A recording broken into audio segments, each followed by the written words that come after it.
Sa bukid nagmula, sa ilog natuto. Simpleng pamumuhay dito, ako buo. Hawak ang itak, pipit ang diskarte. Sa gubat at ilog, walang sayang na parte. Bilang palabas, ito'y tunay na buhay. Bawat galaw may aral na taglay. Ako si Kuya Jet, hagi ng TV. Sa gubat, sa ilog, tara sumabay ka sa...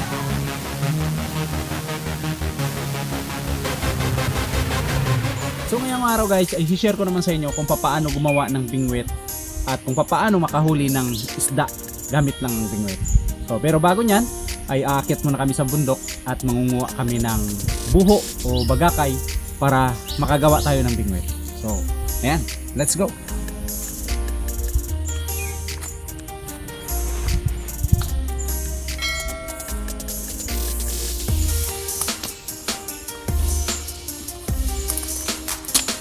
Tabi po.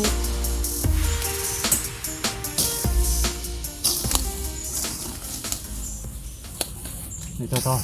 Pwede na to. Ayan guys, ganito yung aming kinukuha na ginagawang bingwit. Yung mga ganitong klase ng buho. Yung maliliit lang pero mahahaba.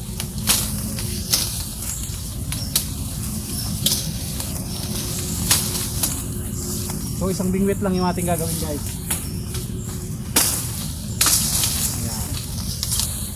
At yung kinukuha namin ay yung bandang dulo lang para magaan. No, haba na. Dito natin.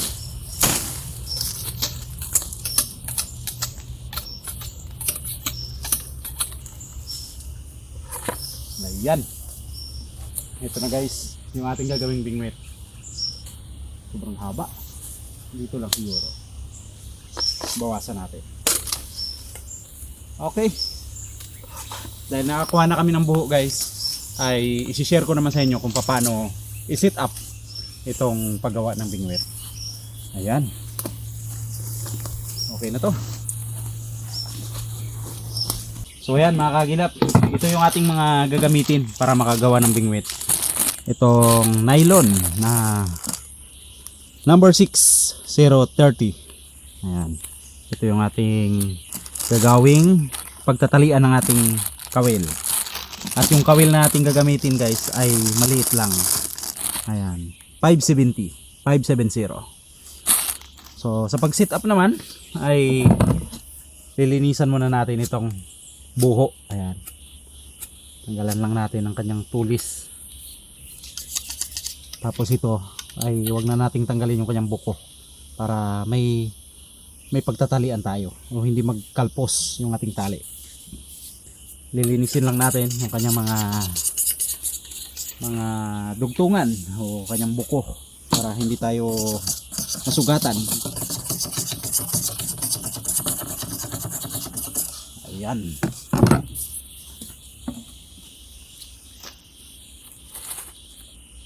Ayan guys, ito lang yung ating nylon. Yung haba ng nylon natin gagamitin ay mga 1 dipa, mahigit 1 dipa. Ayan.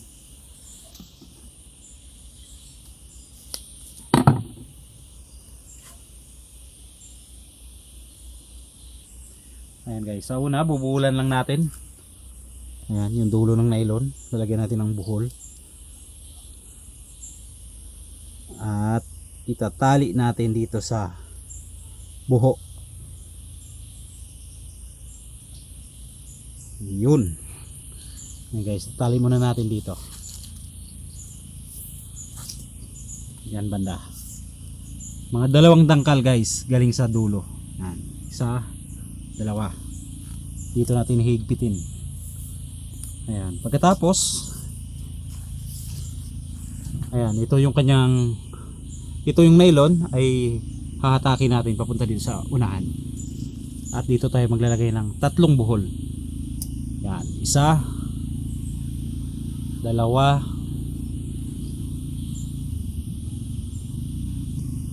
ayan, 3. So ayan guys, tapos na nating talian doon sa dulo. At dito naman sa kabilang dulo ng nylon ay maglalagay na tayo ng kawil. So ganito lang maglagay ng kawil. Yan. Ayan guys, itatapat lang natin dito sa likod ng kawil. Tapos yung kanyang dulo ay bubuhol natin ng mga 4 o 5 beses. Yan, 1, 2, 3, 4, gawin natin 5. Yan, 5. Tapos yung dulo ng nylon ay babalik natin dito sa ating ginawang silo at isusuksok natin dito. Yan, susuot natin. Ayan, pag nasuot natin guys, pipigilan lang natin ito yung kanyang kabilang dulo, saka natin hatakin yung kabila. Okay. Ayan, mahigpit na guys. Ayan na, nakatali na yung ating tamsi o nylon dito sa kawil. Mahigpit na guys. Puputulan na lang natin ito, yung dulo ng nylon. Yan. Ito yung mga traditional na pamingwit, mga ginagawang panghuli ng isda ng mga matatanda nung araw. Itong pamingwit. Yan. At para hindi tayo masabitan ng kawil, lalagyan natin ng kanyang sariling sabitan dito sa hawakan, dito sa katawan ng bingwit. Yan. Medyo higpitan lang natin o hatakin natin ng konti. Yan, mga dito banda. Lalagyan natin ng pagsasabitan para iwas disgrasya.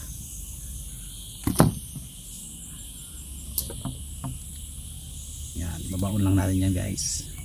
Okay, ayan na yung ating bingwit. So ayan guys, tapos na yung aking ginawang bingwit. So ngayon ay masusubukan na natin.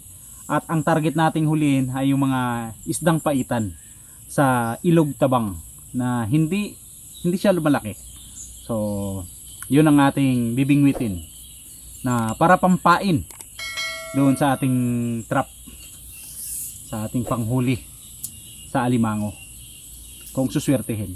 Pero bago nyan ay susubukan muna namin maghukay para makahuli ng uod o bulate na kung tawagin dito sa amin ay ulalago. Ulalago yung tawag. So ayan, manghuli muna kami ng bulate, pampain dito sa ating kawil. Okay, yun o. Bulate agad. Ayan, ayan guys, ito yung aming pinapain, yung ulalago. Lagyan mo natin to ng kunting lupa para dyan sa mag suot. May isa pa dito mahaba. Maganda yung malaki. Saan yung mahaba? Nawala pa. Okay, okay tayo.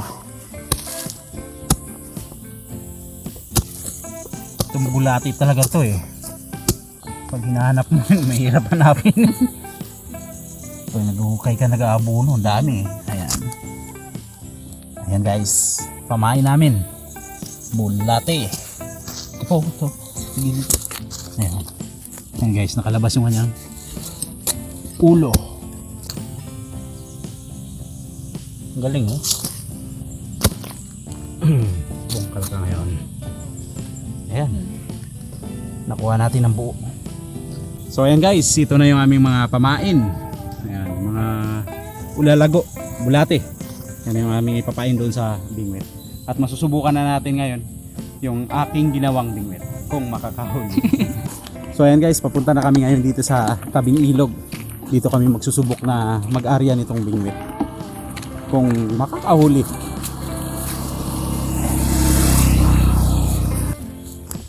Kailangan natin mag-over di bakod.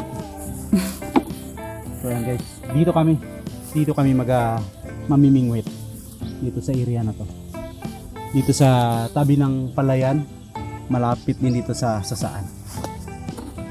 Okay, pwesto. Baba muna tayo dito.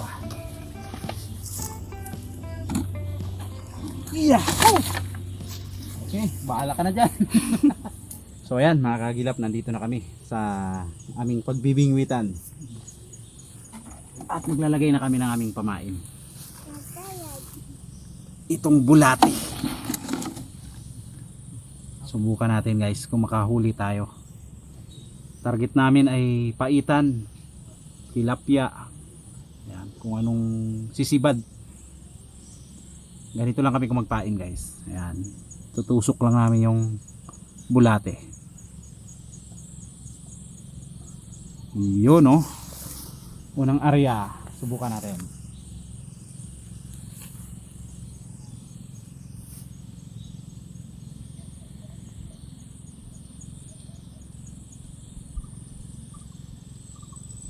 Yun na, magalaw-galaw. Huli. Ala. Huli. Ayan guys, unang huli. Ito yung isdang paitan. Hindi siya lumalaki. Ayan, hanggang ganyan lang o maglaki lang ng konti. Yung kanyang itsura ay parang tilapia. Ayan, unang huli. Buhayin muna natin. Ito yung ating pamain. Kuntian lang natin tubig para baka makatalon. Yan, unang huli. Ito lang kagandahan dito guys. Nakahuli na tayo ng isda. Hindi niya pa nakuha yung ating bulate, yung ating pamain. Ayan, subukan natin ulit. Pangalawang area. Maraming isda pala dyan. Uy! Nakuha yung aking bulate. Malaki siguro yung isda. Ayan guys. Hindi tayo nakahuli pero nakuha yung ating pamain.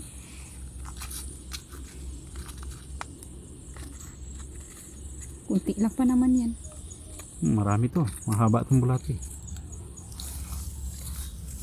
Putulin lang natin to. Kakasya na.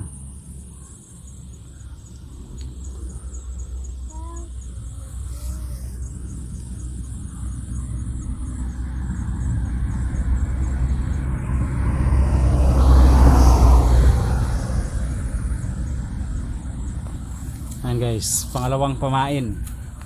Subukan natin kung makakahuli na tayo.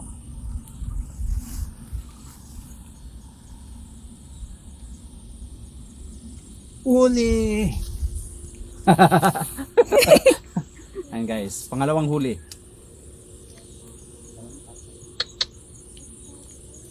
Sarap to sa kilawin.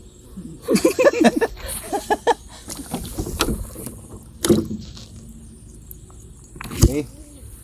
Pangatlong area.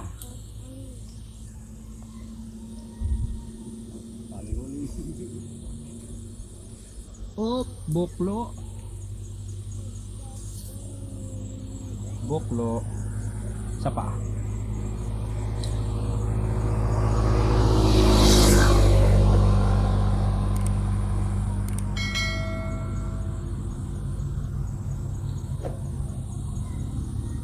Okay.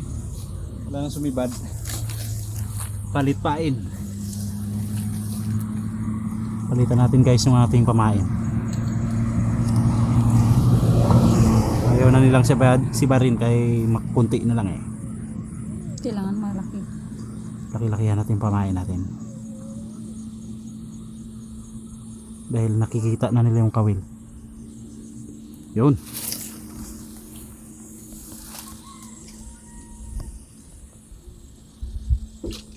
Oops.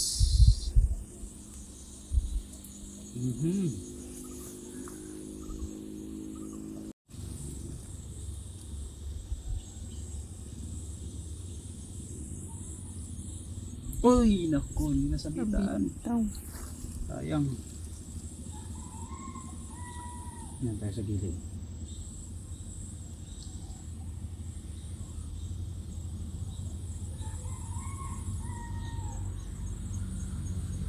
Okay, tilapia guys. Ayan, nahuli tayo ng tilapia. Tingin, tingin, tingin. Laki. Laki-laki na kumpara doon sa paitan natin. Ayan guys. Meron pala mga tilapia dito. Mga tilapyang naliligaw. Laki niya.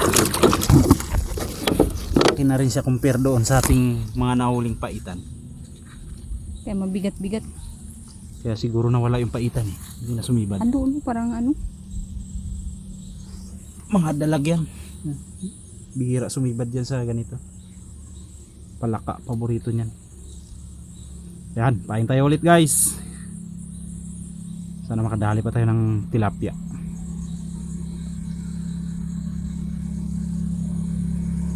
Malaki-laki yan. Laki-laki to. Mga malaking tilapia rin sumibad eh. Baka sakali. Okay, kaya tayo ulit. Diyan ba na? Yun. Okay, tirahin mo.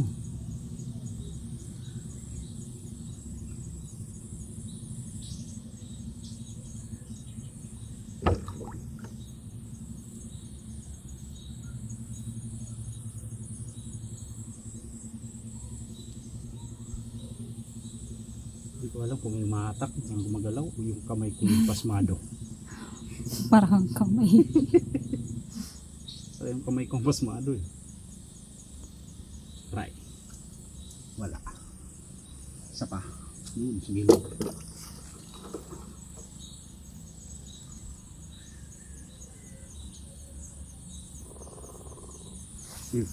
Yan, may kumang pitik.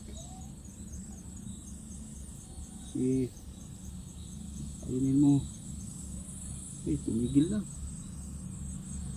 Ramdam. Wait lang. Wala ganong sumibad. Doon sa baba. Try natin dito. Dito naman natin guys, subukan. Kabilang gilid. Baka nandyan sila. Alam ko mababaw din banda.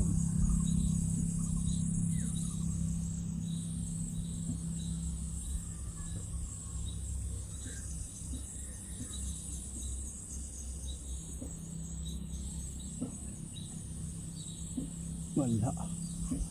Dito. Yan. Sigurado dyan. Oh, yun na. Oh! Paitan. Paitan yung sumibad. Sa malayo pala. Doon sila sa gilid.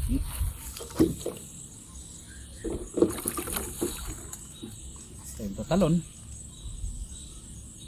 Arya.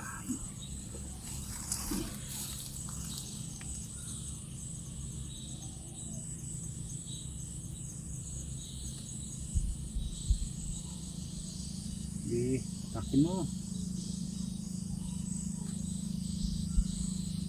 Hinahila. Ayan, parang may gumagalaw-galaw.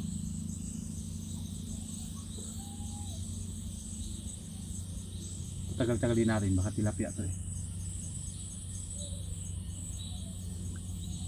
Tilapia kasi hindi agad sumisibad yan.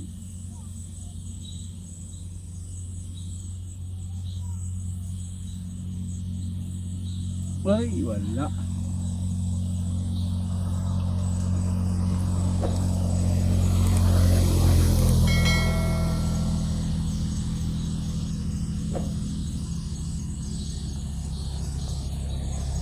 Ayan guys, nabubulabog kasi sila yung mga...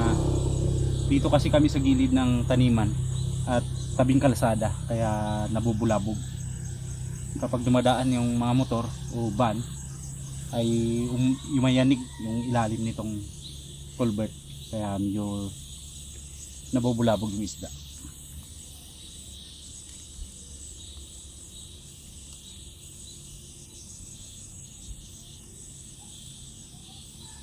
Ay naku, wala.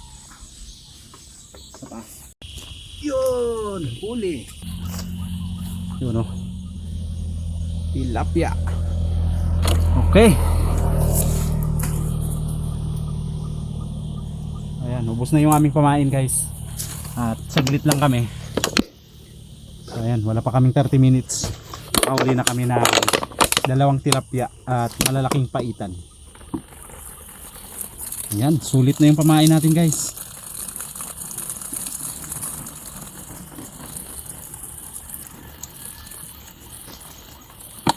Ayan guys, ayan na yung aming mga nahuli dito sa aming ginawang bingwit. Ayan.